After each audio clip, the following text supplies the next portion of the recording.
Buenas tardes a todos y a todas. Le damos una cordial bienvenida a don Álvaro Briones, que tenemos el gusto como la Escuela de Administración y Negocios de recibirlo hoy día para que nos pueda de alguna forma presentar su reflexión sobre decisiones estratégicas. Yo les quiero presentar a don Álvaro Briones. Don Álvaro Briones Ramírez es ingeniero comercial, es doctor en Economía de la Universidad Nacional Autónoma de México. Ha sido académico en distintos países, dentro de ellos nuestro país, México, Venezuela, Colombia, Honduras y España. Es escritor y escribe columnas de opinión de interés en distintos medios de comunicación nacional. También ha sido diplomático y es político. Se desempeñó como subsecretario de Economía y ha sido embajador en Chile, tanto en España como en Italia. Por lo tanto, para nosotros como Escuela de Administración y Negocio es un agrado tener hoy día a una personalidad tan destacada que comparta sus reflexiones con nuestros estudiantes. Muchas gracias, don Álvaro, y le dejo la palabra. Gracias, Patricia. Muchas gracias. Muchas gracias por tu presentación. Tan destacada, ya me supe. Pero muchas gracias. Y le agradezco a usted y le agradezco a quienes nos van a acompañar en esta reflexión, porque sí tengo que insistir en que es una reflexión sobre el tema, interesantísimo creo yo, de las decisiones estratégicas. En mi caso, que ustedes tomaron cuenta de la presentación, va a venir más del mundo político que del mundo empresarial, aunque voy a hacer un esfuerzo por tratar de vincular ambas situaciones y espero que al terminar mi presentación podamos reflexionar en conjunto sobre, sobre lo que pueda haberles servido de lo que yo les pueda decir. Aquí está el tema, ¿no?, de nuestra conversación. Es el mundo de las decisiones.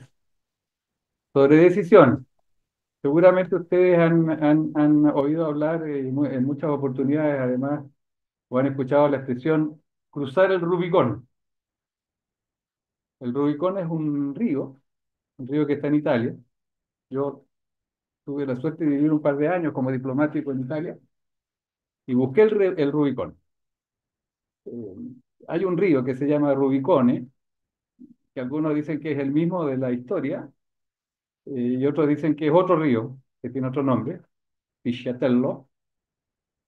Probablemente es posible que el río ya no exista. Lo que importa es por esto, es que en el año 49 antes de nuestra era, Julio César cruzó ese río y con ello desafió a Pompeyo, el cónsul romano de la época, y dio lugar a una guerra que finalmente dio lugar a su vez al Imperio Romano, al grado de que todos los emperadores que siguieron a Julio adoptaron su apellido, se llamaron César. Fue una gigantesca decisión, ¿no? Tan gigantesca que hasta ahora hablar de una decisión es hablar de cruzar el Rubicón. Y se lo asocia a una frase de Julio. Julio dijo, la suerte está echada, ¿no? Y lo dijo con esa decisión, la suerte está echada, y cruzó. Bueno, 200 años después, un historiador romano, ya en pleno siglo, llamado Suetonio, escribió esta historia, por eso la conocemos. Pero cuando la escribió no mostró a Julio tan decidido. Lo mostró llegando al Rubicón, vacilando entre cruzarlo o no. Cruzarlo significaba declarar la guerra, porque estaba prohibido a los generales romanos cruzar con sus ejércitos en armas ese río. Y estaba dudando cuando de pronto apareció un hombre hermoso que arrebató el clarín a uno de los soldados y al toque de adelante cruzó el río. Y solo en ese momento Julio se decidió a cruzarlo. Es decir, una decisión tan importante que hoy día la verdad es que no era tan fácil de tomar. Y esa es una de las realidades de las decisiones, ¿no? Las decisiones son una materia relativamente difícil, ¿no? Es un momento en el que decidimos entre los beneficios que nos reporta la decisión que vamos a tomar y el daño que puede reportarnos que las cosas que estamos decidiendo salgan mal. Es una comparación entre beneficios y daños. Y esa comparación la hace todo el mundo que toma una decisión. Fíjense, esta semana, voy a hablar de esta semana. Al comenzar la semana, el presidente Boric decidió no modificar su gabinete. Y esa era una decisión que todo el mundo estaba esperando y que la mayoría aparentemente esperaba que cambiara su gabinete. Él tomó una decisión contraria a la aparente opinión de mucha gente. No, él tiene que haber hecho este ejercicio, ¿verdad? Ver qué le beneficiaba más, cambiar su gabinete o no cambiarlo. ¿Qué beneficios le reportaba cambiarlo? ¿Qué daño le reportaba cambiarlo? Y tomó la decisión de cambiarlo. Ese tipo de decisiones lo toma todo el mundo. Hubo una elección un tiempo antes, hubo un gran número de candidatos que postularon a distintos cargos, la semana atrás, a una sabienda de que no iban a ser electos. También hicieron este cálculo de beneficio y daño. ¿En qué los beneficiaba postularse aunque no fueran electos? ¿Y en qué los dañaba postularse aunque no fueran electos? Miren, en todo tipo de cálculo de esta naturaleza se produce esta situación, en toda decisión. Voy a usar la más elemental. Un joven se sube a un bus todos los días a la misma hora, va al trabajo, probablemente, o va a estudiar, vamos a decir que va a estudiar. Y en el bus se encuentra siempre con una misma muchacha, que le gusta enormemente. Y todos los días piensa en la decisión de acercarse a ella y hablarle, o no acercarse a ella y hablar. Y en esa decisión, este muchacho está exactamente tomando el mismo problema de la misma manera. Está poniendo en una balanza el beneficio y el daño que le puede ocasionar esa decisión. Y ese cálculo entre beneficios y daños puesto en una balanza es lo que llamamos riesgo. Lo que esta balanza mide es el riesgo. Es el riesgo, ¿no? ¿Qué nos reporta más? ¿El beneficio? ¿O nos reporta más beneficios o más daño? Ahora, para decidir sobre qué nos, qué nos, qué nos conviene o no tomar la decisión, si es mayor el beneficio que el beneficio de una correcta decisión que el daño de una mala decisión. El elemento esencial es tener un conocimiento de nosotros mismos, ¿no? De nuestra capacidad de identificar nuestros objetivos. En realidad lo que está midiendo el muchacho del bus es esto, la posible enorme satisfacción y bienestar que le va a reportar, que le vaya bien con su decisión. Es decir, que la muchacha acepte una relación a partir de esa primera aproximación, o el daño que le va a causar, que se va a llamar humillación, despecho, eh, pérdida de la autoconfianza. Ese es el daño que va a sufrir si la chica le dice que no. ¿Por qué va a preferir la posibilidad del beneficio a la negatividad del daño? Porque en su manera de ser, en su, en su él mismo, es más importante el beneficio que pueda obtener que la humillación que pueda sufrir. Le importa menos ser humillado que poder tener esa relación. Pareciera muy fácil, ¿no? Uno dice, automáticamente puedo tomar esta decisión. Quizás se toma automáticamente, pero hay que tener en cuenta que en ella influyen una serie de elementos que no siempre tenemos presentes. Uno de ellos es lo que llamamos el carácter, ¿no? Yo me ha tocado vivir muchos años fuera de Chile y he perdido a veces la relación con mis familiares. Yo tengo un primo que se llama Patricio. Y la primera vez que me encontré o me reencontré con mi primo Patricio después de mucho tiempo, de muchos años que no nos veíamos, él me confesó, me comentó que me dijo, mira Álvaro, yo tengo una persona que me ha perseguido toda la vida, me ha hecho perder trabajos, algunos trabajos importantes, me ha causado una enormidad de problemas, ¿no? Esa ha sido prácticamente la historia de mi vida. ¿Sabes quién es esa persona? Me dijo.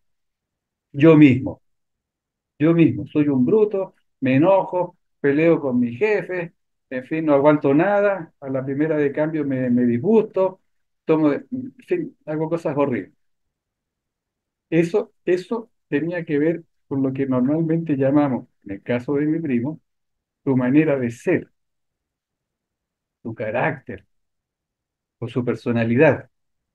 El que tiene una mecha corta y se enoja rápidamente, probablemente va a tomar decisiones de las que después pueda lamentarse.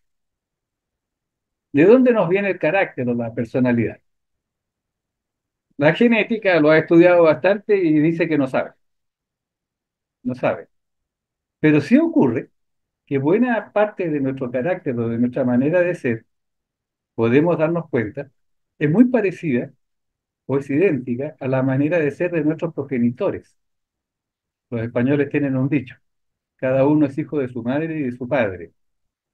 Y fácilmente nos podemos dar cuenta qué cosas hacemos como nuestro padre y qué cosas hacemos como nuestra madre. De modo que podemos conocer nuestro carácter, saber a qué riesgo nos puede someter nuestro carácter, a dónde nos puede llevar nuestro carácter, que va a ser un elemento que va a estar presente en cualquier decisión que tomemos. Y otro elemento, también están las emociones. ¿Cuántas veces no hemos hecho algo así como entusiasmarnos a pasar frente a una vitrina, ver ahí, voy a decir, una camisa, y entrar y comprarla porque nos gustó muchísimo? Y después nos arrepentimos porque esa camisa, que era muy vistosa, digamos, era el tipo de camisas que usa Francisco Rego o algo así, nosotros no la íbamos a usar. Nosotros no la íbamos a usar, pero era muy bonita y la compramos. ¿De dónde viene esto? Si ustedes pudieron escuchar, ojalá lo hayan hecho hace una semana, un poquito antes, una conferencia que se dio aquí mismo, la universidad la dio, ¿no? La dio el doctor Francisco Espejo, y el tema era de lo más interesante, ¿no? Era neurociencia y polarización, o sea, la neurociencia afectando a la política. La neurociencia es la que estudia estas cosas, ¿no? Y una de las personas que más lo ha estudiado es un autor llamado David Goleman, que alguno de ustedes probablemente ha leído, ¿no? Lo que él nos ha explicado es esto. La, la, mm, Nuestro sistema neurológico, ¿no? Nuestra vista, nuestro olfato, nuestros oídos, se comunican con nuestra corteza cerebral.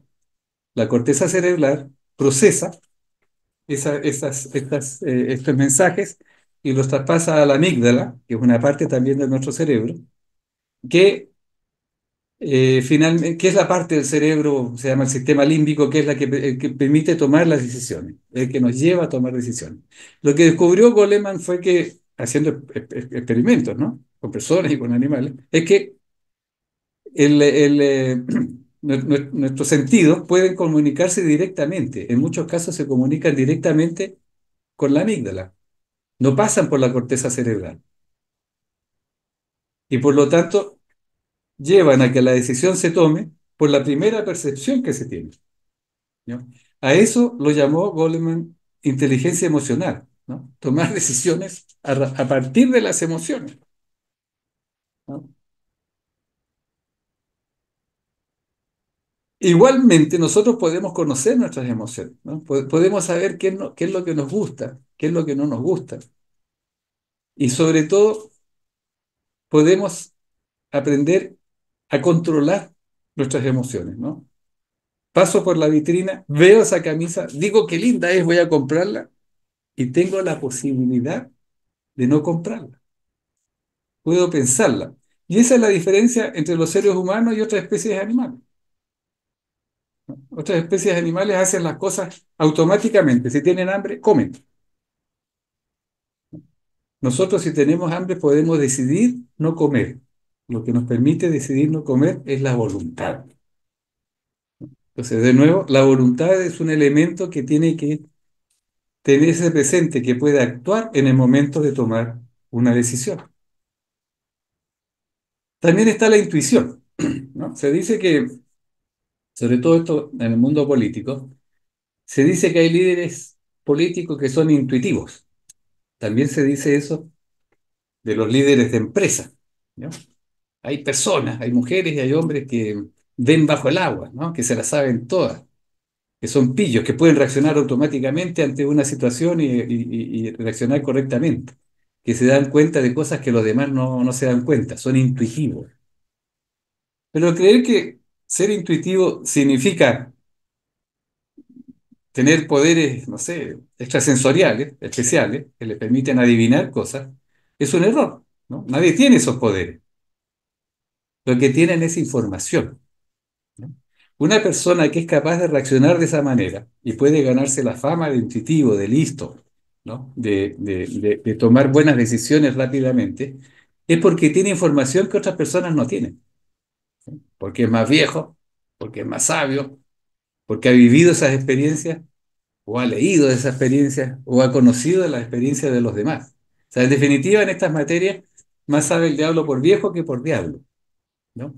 Todos estos elementos son los que influyen en nuestras decisiones. Y conocernos, conocer cuál es nuestro carácter, cuáles son nuestras emociones, qué información tenemos y acumulamos, es lo que nos permite conocernos a nosotros mismos, ¿no? La capacidad de decidir, al final, nace de un acto de voluntad. Nosotros decidimos algo.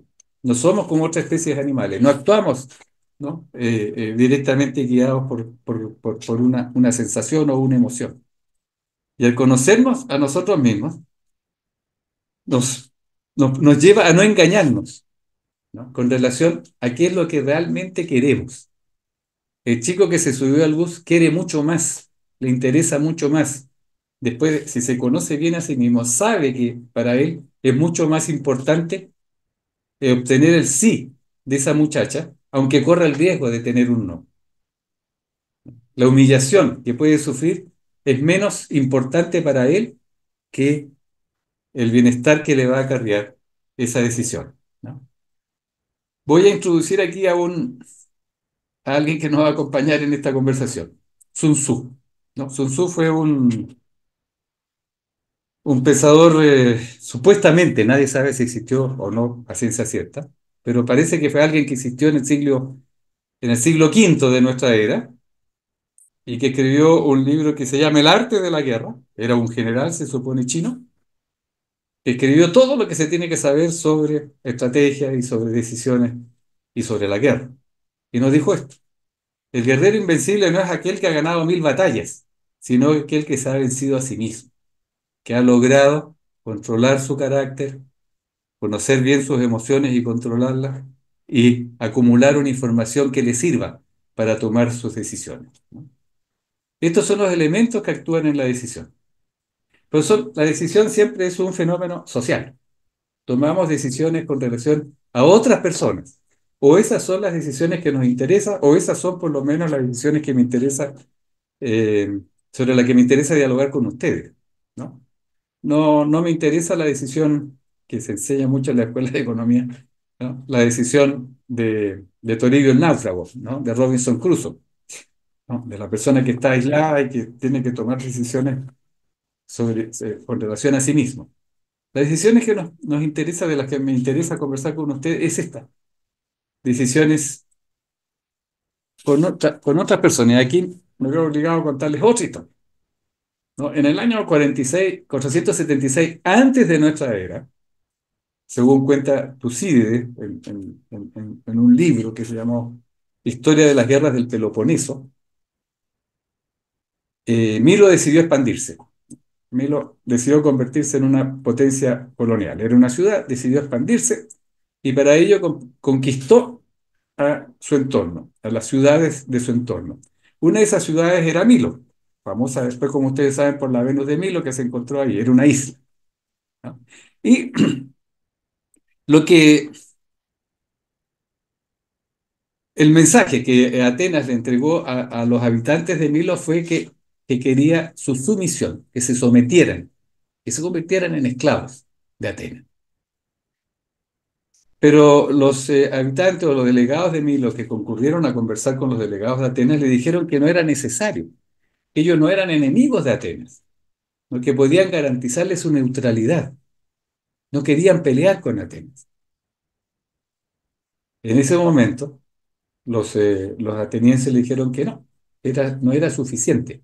Ellos querían sumisión, no querían neutralidad. Entonces los delegados de Milo le dijeron, es que eso es injusto. Y los delegados de Atenas contestaron, la justicia es solo para los iguales. La justicia es solo para los iguales. Bueno, lo que siguió fue que Atenas atacó a Milo, dio muerte a la mayoría de los hombres, de los niños y esclavizó a las mujeres y a otros niños. Convirtió a Milo en un vasallo de Atenas. Estaba claro que la justicia no estaba hecha para ellos, para los habitantes de Milo. Pero ¿qué quería decir Atenas o los atenienses con esto de que la justicia era solo para los iguales? Era que para ellos ser justo o justicia significaba un trato justo. Un trato justo era dar algo para obtener algo a cambio y algo equivalente a cambio, un do ut des, ¿no? Eso era justicia. Y solo se podía, por lo tanto, establecer una relación justa entre personas que tuviesen una capacidad equivalente de intercambiar, ¿no? Valores, cosas, ideas, lo que fuese. Bueno, la otra posibilidad es la que sufrió Milo con Atenas. Si no existe la posibilidad de una negociación, de entregar algo a cambio de algo, en el caso de Milo, si Milo no era capaz de ofrecer a Atenas una capacidad militar equivalente a la de Atenas, que los hubiese obligado a dialogar, si no existe esa capacidad, si no existe la capacidad de negociar, la única otra posibilidad de relación entre los seres humanos es el conflicto. La indiferencia no existe, la indiferencia es la no relación, ¿verdad? Entonces, entre los seres humanos, la única relación posible, voy a insistir, es el conflicto o la negociación. Y esto abarca todas las relaciones humanas. Ahora mismo nosotros hemos negociado, ¿no? Hemos negociado de mi parte entregarles algunas ideas y de la parte de ustedes ofrecerme su atención. Eventualmente entregarle de mi parte algunas ideas y de la parte de ustedes tener una reacción que se traduce en sus propias ideas que yo voy a aprovechar si tenemos una posibilidad de dialogar al final. Siempre hay un do, un des, un te doy para que me des, ¿no? Los padres negocian con los hijos, de parte de los hijos cariño, respeto, y de parte de los padres protección, cuidado. Una empresa ofrece un producto y los consumidores o los utilizadores de ese producto o servicio ofrecen a cambio una retribución monetaria que va a usar o que va a servir a los intereses de la empresa. Toda relación entre seres humanos es de conflicto o de negociación o de conflicto. Y si es negociación, es entregar valores equivalentes. Ese es el trato justo. Y esa es lo que está detrás de cualquier decisión, ¿no? ¿Por qué? Porque lo que en otras especies es genética, en cualquier especie animal, genéticamente se sabe si se es amigo o enemigo de otra especie, si se es adversario o no, si se es líder o seguidor en una manada. Eso viene dado por la genética. Nosotros podemos decidir tener amistad más intensa, menos intensa, va a depender de lo que obtengamos a cambio. Entonces, esa es la esencia de la decisión. Ahora, el tema es cuándo y por qué decidimos, teniendo en cuenta que siempre se va a tratar de una relación de intercambio económico. Primero, cuando la decisión va a tener efectos. Es decir, decidimos cuando a cambio de nuestra decisión va a haber una retribución, un algo. O sea, si yo si el muchacho del bus no quisiera tener una relación con la muchacha, si no le gustara, si no la trajera, no tomaría ninguna decisión, ¿verdad? Va a tomar la decisión porque su decisión está hecha para que tenga un efecto, la aceptación de ella y una relación futura o el rechazo, pero va a tener un efecto. Primera cuestión, una decisión tiene que tener efecto. Ahora somos conscientes que a veces se dice, no hay nada que hacer, ¿no? Digamos en un incendio, ¿no? Cuando el incendio está avanzado, ya no se puede entrar, no se puede rescatar nada, aquí no hay nada que hacer. Una enfermedad terminal, no, ya no hay nada que hacer, lo sentimos mucho. Hay oportunidades en que eventualmente no hay nada que hacer, pero esa también es una decisión. O sea, el no hay nada que hacer tiene sentido cuando no hacer nada es la mejor decisión, pero no hacer nada por resignación, porque no quiero darme el trabajo de pensar para decidir, esa no es una, una decisión, es la ausencia de la decisión. Es lo que normalmente lo llamamos resignación, resignación ante realidad y ningún intento de actuar sobre ella. Y aquí hay que tener atención, porque a veces el no hay nada que hacer va acompañado de la ilusión de hacer cosas, ¿no? Pensar que sí hay cosas que se pueden hacer, ¿no? Es algo que hay que combatir, ¿no? Hay que combatir tanto como los rasgos de nuestro carácter, las pasiones. Es saber cuando no hay nada que hacer, porque lo mejor que se puede hacer cuando no hay nada que hacer, y esto es una recomendación que yo puedo hacer más por viejo que por otra cosa, cuando no hay nada que hacer, lo mejor es no hacer nada, porque uno puede hacer mucho daño, las puede, como se decía antes, embarrar. También se decide cuando hay cursos alternativos de acción. Si, si hubiese un solo curso de acción, ahí no hay nada que decidir excepto tomar ese curso de acción. Si todos los, si hay cursos alternativos de acción, se tiene que decidir, y se tiene que decidir por uno de ellos, ¿verdad? Y por lo general se decide por aquel que es mejor que los otros cursos de acción. Entonces decidimos cuando hay cursos alternativos de acción y uno de ellos es mejor que los otros. Y a esa condición de mejor que los otros la llamamos la condición óptima, ¿no? Siempre elegimos el óptimo, ¿verdad? Ahora bien, esos cursos de acción a su vez tienen que tener resultados diferentes. De nuevo, o sea, decidimos cuando hay cursos alternativos de acción para conseguir un mismo objetivo o cuando estamos frente a cursos de acción que nos llevan a distintos objetivos, ¿no?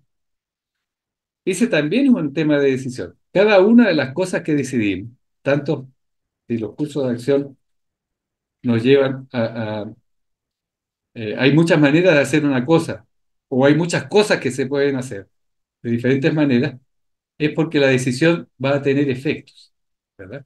Entonces, la decisión tiene que ver con estos elementos. De ahí que, además de conocernos a nosotros mismos en el momento de tomar una decisión, también tenemos que estar seguros de que sí hay algo sobre lo cual decidir. Es decir, que tenemos que tomar la decisión porque va a tener efectos, porque estamos optando entre distintos cursos de acción, porque tenemos que ver distintos resultados de los cursos de acción que se nos presentan, ¿no? Y además, y esto es lo más importante, conocer anticipadamente los resultados posibles de la decisión. El- Repito, el muchacho del bus tiene que saber cuáles son las dos posibles situaciones a lo que lo va a llevar su decisión de acercarse a una chica y conversar. Eso, este conjunto de elementos, ¿no? Ver qué hay para decidir, ¿no? Que hay que decidir sobre algo. Conocernos a nosotros mismos para saber que hay que decidir sobre algo. Para saber a qué nos puede llevar la decisión. Para ello, conocer anticipadamente cuáles son estas posibilidades. Por lo general, es lo que, también por intuición, podría decir, pues, ¿no? Por nuestra información cotidiana, podemos llamar planificación, ¿no? Y nuevamente recurrimos a Sun Tzu, ¿no? Cualquier acción que vayamos a tomar exige primero que evaluemos todas estas cosas que están acá, aunque lo hagamos en pocos segundos, aunque el joven del bus haya pensado muchos días acercarse o haya visto a esta muchacha y haya decidido prácticamente en el acto, la decisión tiene que haber pasado por todo este proceso. Tiene que haber habido antes en el cuartel general, que somos nosotros mismos, una, una planificación. Tiene que haber tomado la decisión, tiene que haber previsto los elementos que estaban presentes en la decisión que iba a tomar. Bueno, y todo esto es lo que llamamos corrientemente una estrategia. El conjunto de elementos que nos lleva a, sobre la base de una decisión, a establecer que queremos hacer algo porque debemos hacer algo y que frente a ese algo hay distintos cursos de acción posibles y que esos cursos de acción pueden llevarnos a resultados diferentes. Hablemos ahora entonces de la estrategia. Esta es una definición de estrategia, es una definición, yo tengo aquí algunas dificultades porque me tapo yo mismo. Esta es una definición del tipo de situaciones que se llaman estrategias nacionales. ¿Qué es una estrategia nacional? Es el arte de controlar y utilizar los recursos de una nación o de una coalición de naciones, incluyendo sus fuerzas armadas, de modo que sus intereses vitales sean efectivamente promovidos y asegurados. Esta es una definición de estrategia para una empresa. Es la determinación de los fines y objetivos básicos a largo plazo de una empresa, junto con la adopción de cursos de acción y la asignación de recursos necesarios para lograr estos objetivos. Si ustedes se fijan, es algo, son muy parecidas, a pesar de que hablen en términos distintos, ¿no? Lo primero es los objetivos. Qué es lo que queremos proteger o qué es lo que queremos desarrollar o qué es lo que queremos promover? Tanto en empresa como en la nación, como un club de fútbol, como el muchacho que está arriba del bus, ¿no? Todos tienen un objetivo. El objetivo es, en el caso del muchacho del bus, establecer esa relación. En el caso de una nación, tus intereses vitales. En el caso de una empresa, unos fines que tiene que definirse a sí misma. ¿Y ello para qué? Para utilizar, para utilizar los recursos con que quien toma la decisión, una organización, una persona, ponerlos al servicio de aquel objetivo que se persigue. O sea, en definitiva, una estrategia tiene que ver básicamente con objetivos y cómo conseguirlos. Objetivos y cómo conseguirlos. De eso hablamos cuando hablamos de una estrategia. Veamos algo más sobre objetivos y cómo conseguirlos. Ya hemos dicho que se trata de un camino óptimo que lleva de un lugar predeterminado y deseado a, un camino óptimo que lleva desde un comienzo a un lugar predeterminado y deseado, ¿verdad? Hablemos del momento inicial de esto. El momento inicial de este camino es el que ya en el que ya he insistido bastante. Es conocerse a sí mismo. Y eso vale para una persona tanto como para una empresa, para, para un ejército tanto como para un partido político, ¿no? Es saber para qué existo, para qué quiero existir, por qué existo, para hacer qué, quién soy. Sobre esa base, conocerme a mí mismo, y eso significa, en el caso de una persona, conocer su temperamento, sus emociones, ¿no? Racionalizar toda su información, todo lo cual es válido también, repito, para un partido, como para un partido político, como para una empresa, ¿no? Ese conocerse a sí mismo es lo que probablemente ustedes ya lo han visto muchas veces en sus estudios, es lo que se conoce como misión. Les voy a poner algunos ejemplos de misión. Algunos quizás ustedes mismos lo conozcan, ¿no? ¿Qué les parece esta? La misión de esta organización es proporcionar a cualquier cliente un medio para mover personas y cosas en cualquier dirección y en distancias cortas, con mayor confiabilidad que cualquier empresa similar en el mundo. Se trata de una empresa que quiere mover personas. ¿Qué empresa puede ser? Puede ser una empresa de transporte, no, es una empresa que produce ascensores. Esa es su misión. Esta empresa existe, la empresa que produce ascensores existe para mover personas. Así se define una misión. Esta empresa sabe bien quién es y para qué es, para qué sirve, para qué se ha constituido, por qué quiere existir.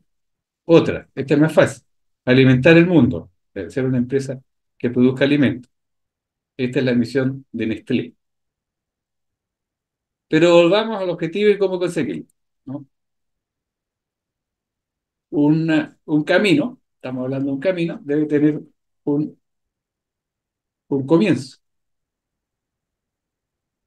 que nos lleve aquí, se perdí algo me parece, bueno, que nos lleve a un lugar predeterminado y deseado según hemos definido. ¿No? Esto significa que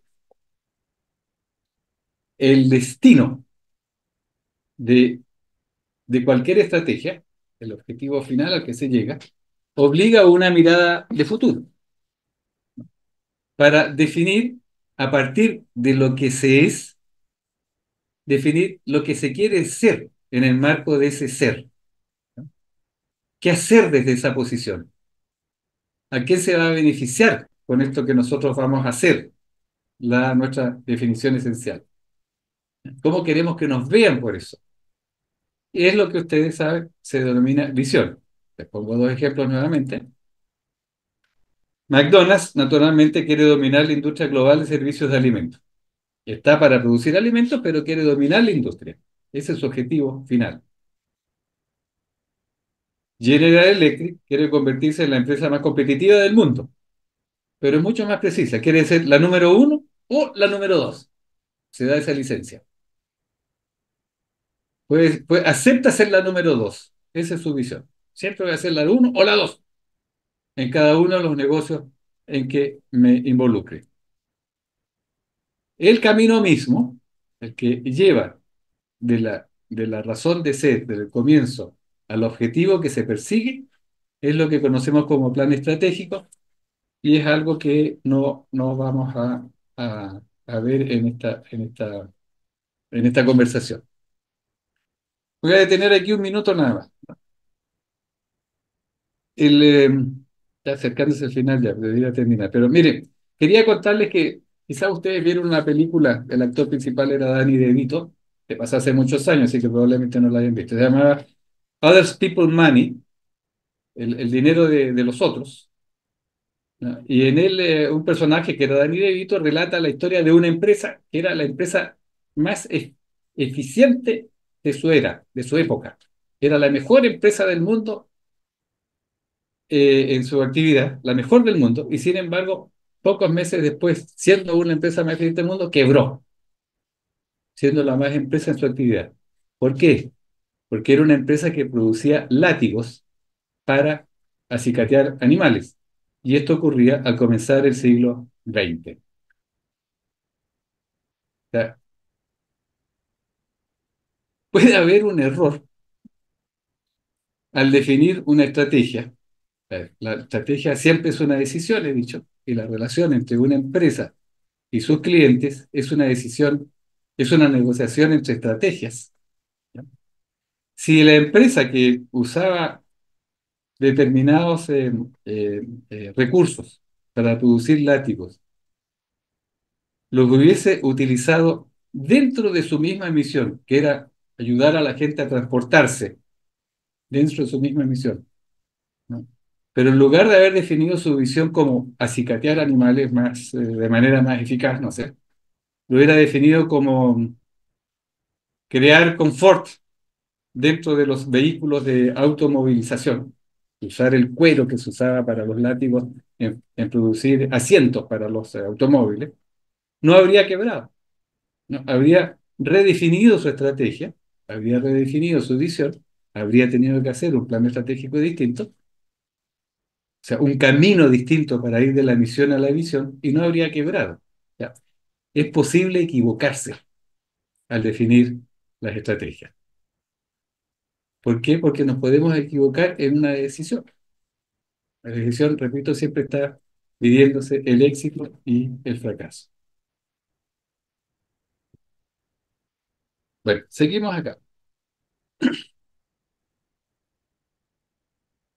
La estrategia es el conjunto, ¿no? Tanto del inicio, que es la misión, el destino, que es la visión, y el camino, que se sigue desde el primero al segundo.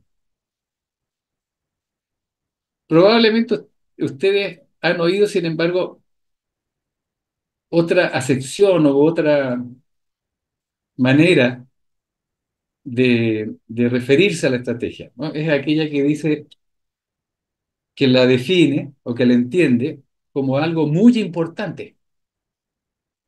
Probablemente han escuchado la expresión, esta es una decisión estratégica, ¿no? Cuando se trata de definir algo que realmente es importante. No se usa la expresión, esto es una definición estratégica para definir cosas cotidianas, cosas que ocurren todos los días, cosas que sabemos que se tienen que hacer. Tienen que ser cosas muy importantes. ¿Por qué es importante la estrategia? Es importante, ¿no? Es importante porque el camino, o sea, el plan estratégico, el camino que se sigue desde ir de un inicio que somos nosotros mismos, nuestros intereses, ¿no? Nuestras necesidades, a un futuro en donde está la manera como queremos que se nos vea, en lo que, por lo que vamos a hacer. Ese camino es solo uno, ¿no? La estrategia es única. Al decidir una estrategia, cualquiera, al decidir el muchacho del bus, subirse al bus, o sea, acercarse a la chica en el bus y declararle su intención de mantener una amistad, ¿no? Una vez que inició ese camino no tiene vuelta atrás. No puede a la mitad del camino cambiar de estrategia. ¿Y por qué no se puede cambiar, ¿no? ¿Por qué una vez emprendido este camino no hay manera en el camino de arreglarlo? Sino que hay que volver al inicio, a volver a esta misión, como en el caso que les comenté de la empresa que fabricaba látigos, y redefinir su visión. Su visión puede ser, ya no quiero hablar con esta chica, sino que quiero tener un viaje tranquilo en este bus. Y para eso se va a definir una propia estrategia, a buscar un mejor asiento, lo que sea. ¿Por qué no se puede cambiar a la mitad del camino de una estrategia? Porque es solo un camino irreversible. Porque los recursos que se aplican en una estrategia solo pueden usarse para esa estrategia. Es una empresa que decide, en virtud de la visión que se ha propuesto, utilizar recursos en recursos monetarios, financieros, en la construcción de edificios, en la instalación de maquinarias dentro de esos edificios para producir un determinado producto, y se da cuenta de que no eran esos productos lo que mejor satisfacían su misión, sino que eran otros, ¿no? Ya no puede redestinar esos edificios, esos recursos a ese nuevo objetivo, a esa nueva visión, ¿no? Tiene que volver al origen, redefinir su visión y reelaborar una estrategia. Lo, quizá un mejor ejemplo sea este. En la guerra de Vietnam, también estoy hablando de cosas que la mayoría de ustedes no vivió, pero sabe de qué se trata, ¿no? La guerra de Vietnam, la definición estratégica del ejército de los Estados Unidos implicaba el uso del helicóptero como arma principal.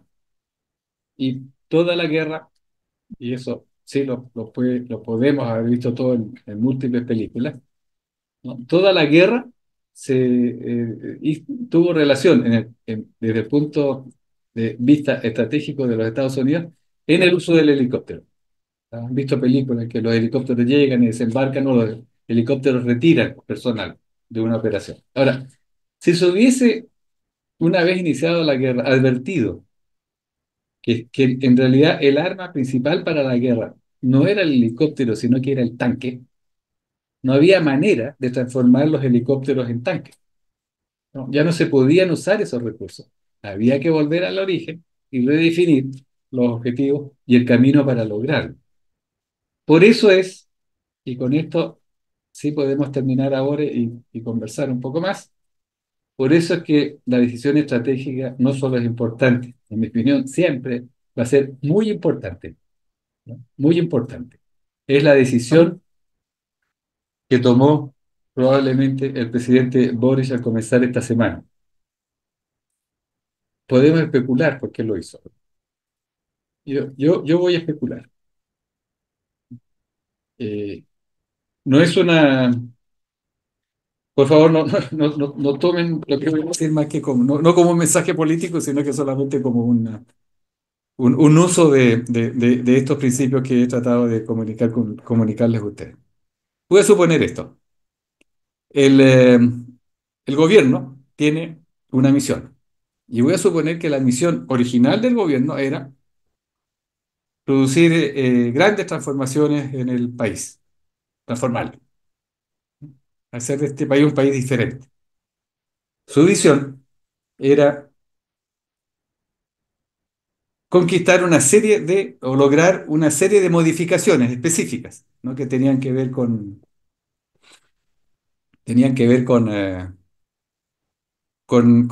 los elementos, con buena parte de los elementos que se establecieron en la primera proposición de una reforma constitucional, ¿no? Que todos los chilenos, ustedes también, chilenos y chilenas, votamos en 2022 y que fue rechazada, ¿no? En ese proyecto de constitución se encontraban establecidos los elementos de la visión del gobierno. Su misión era transformar el país y su visión era transformarlo en una cosa como la que estaba en esa constitución, ¿no? El instrumento, ¿cuál fue? El camino, ¿cuál fue? Fue la reforma constitucional. Sin embargo, a poco andar, o a un año de iniciado este proceso estratégico, fracasó la estrategia, ¿verdad? ¿Por qué fracasó el proyecto constitucional? Entonces, estoy elucubrando, por supuesto, el gobierno decidió, manteniendo su misión, redefinir su visión, ¿no? Y su visión ha sido modificar los objetivos que se persiguen, la forma de conseguirlos, el lenguaje utilizado para ello, es decir, toda esta especie de transformación que mucha gente quiere ver en la actividad del gobierno. El propio presidente habla en otro tono y se le critica muchas veces que las cosas que ahora hace o que defiende fueron cosas que antes él atacó o que consideraba adversarias. ¿Y cuál puede ser esa visión? Voy a suponer que su visión es mantener unido el frente político que le va a permitir en un futuro, en otro momento, en que hayan otras condiciones, satisfacer su misión. Repito, podría haber ocurrido que el gobierno o el presidente Boric hubiera decidido ya no producir las transformaciones que se había propuesto en el origen, sino que mantener unida a su coalición política, mantener unida para que en otro momento esta misión sea lograda. ¿Sí? Cambió su estrategia original que iba de aquí a acá por otra que va de acá, pero a otra parte, ¿no? Ese es un cambio de estrategia. ¿Cómo se traduce eso en la decisión o cómo se expresa eso en la decisión del pasado lunes? Es mantener el gabinete. ¿Recuerdan que eso era lo que le había planteado? ¿Por qué decidió mantener su gabinete cuando todos le decían que lo cambiar? Porque era una manera de mantener cohesionado a su equipo. No los cambio, no lastimo a un partido poniendo a alguien de otro partido, no. Se mantiene todo igual, nos mantenemos juntos. ¿no? Esa puede ser una explicación de un acto político, de algo que ocurrió hace apenas 48 horas atrás, ¿no? En donde estuvieron en juego una misión, una visión, un camino de encontrarlo, y una transformación, una vuelta al origen, a la misión, para cambiar la visión a través de otra estrategia. Se los dejo como tema de reflexión y yo quedo hasta acá por si podemos tener algunos minutos para conversar sobre estos temas. Muchas gracias.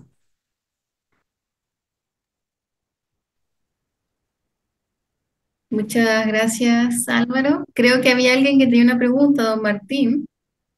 Don Martín Garrido es un profesor, hace economía social de mercado. Parece que tenía una pregunta.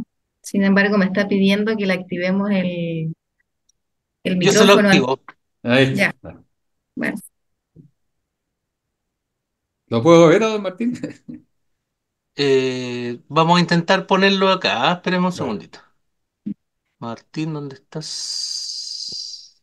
Acá estás.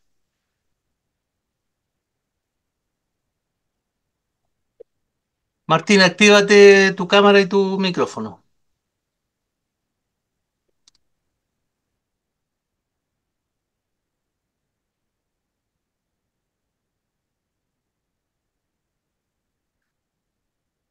Ya, ahí parece que se escucha. Ahí te Sí. vemos y te escuchamos. Dale. Ya. Bien, mire, es una pregunta que tiene historia hace 60 años, pero es realmente estratégica en el mundo político y militar. En el año 1962, Estados Unidos había decidido invadir Cuba por los misiles y todo lo demás.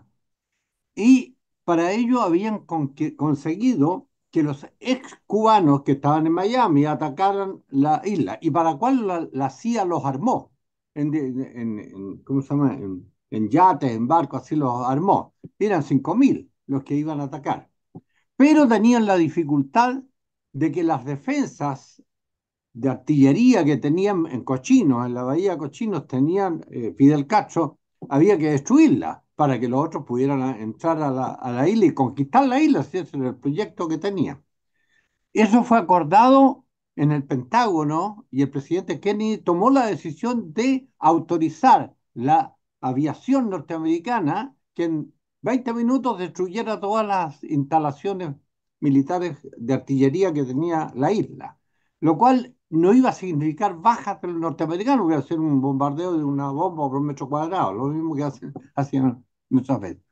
Y los cubanos invadieron Cochino y en el último minuto, Kennedy reversó la orden, dio la contraorden de no atacar. Con lo cual la artillería de Fidel Castro hizo un tiro al blanco con todos los que llegaron ahí, murieron 2.000 cubanos, fueron capturados otros 2.000, fue un desastre. Pues bien, esa decisión impidió que se Ujú. recuperara la isla, pero en Florida, desde ese entonces, nunca el Partido Demócrata ha ganado las elecciones. Siempre las ganan los republicanos, porque Kennedy era demócrata. Y Ujú. ayer vimos el último ejemplo. Trump ganó en Florida, pero todos saben que va a ganar en Florida. Porque yo he hablado a veces con cubanos allá en este y me dicen, jamás van a ganar aquí por la traición de Kennedy. Eso es lo que dicen. Entonces, mi pregunta es lo curioso. Era una decisión hecha ya, estratégica, atacar la isla con la aviación norteamericana, lo cual no iba a significar baja, pero de una contraorden. O sea, es una orden al revés. ¿Cómo se considera esto en lo que usted ha planteado? Es una Mm, orden al revés que ya, resultó muy perjudicial, ni siquiera sin duda. perjudicial en lo político, etcétera, todo lo demás. Esa es la pregunta. ¿Cómo se Mm. define eso? Bueno, se me ocurren dos cosas, ¿no? Uno, se puede interpretar como el caso de alguien que quiere a la mitad del camino cambiar su estrategia, ¿no? Cambiar el recurso que se va a utilizar, ¿no? Entiendo que sí hubo una especie de aviación muy precaria que utilizaron, que no tuvo ningún efecto en esa operación y finalmente fue la artillería la que destruyó a los barcos que iban a desembarcar. Ese fue el error, o sea, La decisión debió haberse tomado correctamente desde el inicio y haber buscado alguna forma de protección de las naves que iban a desembarcar, ¿verdad? Pero se trató de cambiar por alguna razón que desconocemos. El presidente Kennedy a última hora decidió cambiarlo y arruinó toda su propia estrategia, ¿no? Ese, es algo que nos habla de nuevo de lo complejo que es tomar las decisiones. Las decisiones parecieran fáciles, no son fáciles, ¿no? Hay que poner en una balanza, ¿no? Como decía, el bienestar que nos puede acarrear el éxito de la decisión tomada versus el daño que nos puede causar su fracaso. Entonces, podemos imaginarnos que a partir de ahí el diseño de la estrategia de Kennedy o del gobierno de los Estados Unidos era este. Nosotros queremos, ¿cuál es su misión? Mantener en el mundo, voy a inventar desde luego, ¿no? Mantener en el mundo el, el sistema capitalista, ya, para resumirlo en algo rápido. Se puede hacer más complejo, ¿no? Pero mantener en el mundo el sistema capitalista, ¿no? Lo que significa visión, destruir o atacar o eliminar cualquier posible expansión, ¿no? De cualquier sistema que anule al sistema capitalista. Ahí está la misión y la visión, ¿verdad? El sistema capitalista está siendo anulado en Cuba. Defino una estrategia Concord. Tengo que ir y eliminar el orden que se está imponiendo en Cuba, ¿no? Y para ello voy a usar recursos. Es el camino de un lugar a otro y esa es mi estrategia. Bueno, definió una estrategia inicial y la trató de cambiar a mitad de camino y eso lo llevó al fracaso. Esa es mi interpretación. Muchas gracias Álvaro por tu charla. Nos estaremos viendo, imagino, en otra oportunidad. Yo sé que tú Con el haces más. mayor agrado, ¿no? Y muchas gracias a ustedes y a los que nos acompañaron, ¿no? Yo me Sí, entretuve por lo menos. Espero que a todos les haya servido. Hasta la sí, vista. excelente exposición, dice Luis Baldas. Muchas gracias, dice Franco Noriega, un alumno, son la mayoría alumnos de nuestra escuela. Eh, Agradecerle a todos, obviamente a Álvaro, nos estaremos viendo también pronto. Muchas gracias a ustedes. Muchas gracias a ti y dejamos a los alumnos para que puedan seguir con sus clases regulares.